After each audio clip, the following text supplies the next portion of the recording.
আসসালামু আলাইকুম। আজকে আমি এই ভিডিওত মানাইমু বেস্ট আলু ভর্তা রেসিপি। সিম্পল আর স্পাইসি ডিলিশিয়াসও আছে। এখন আমি দেখতে পারানি সকল তার কি দিছি, চিপও আছে। আর মাছ মাংস খাইতে ভালো লাগে না, এতে চাটনি উটনি থাকলে আর সরিষার তেল দিয়ে খাইতে মজা লাগে। এখন আমি এখানে ছোটো পেঁয়াজ আর কি ইউজ করি, আর দেখতে পারানি ছোটো ছোটো ছোটো করে খাটিয়া ভালো লাগে, চাটনি দিয়ে খাইতে জাল লাগে আর কি।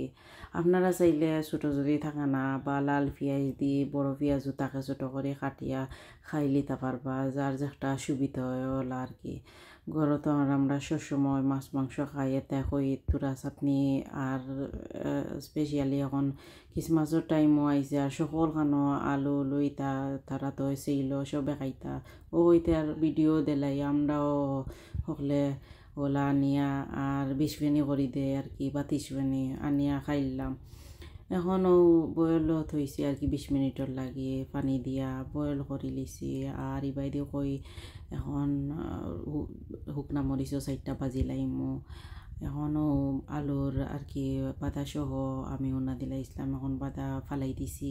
আরও ছোটো হান্ডির মাঝে কইও বাইদি লাল মরিচ 4টা বাজিলাই। আপনারা চাইলে ছোটো ফুক মরিচও দিতে পারবা, যার যে একটা সুবিধা। এখনও আলু নই গেস করি এখন মাখাই লাইছি দইও আর কি, সারা গুণ চাইরোটা।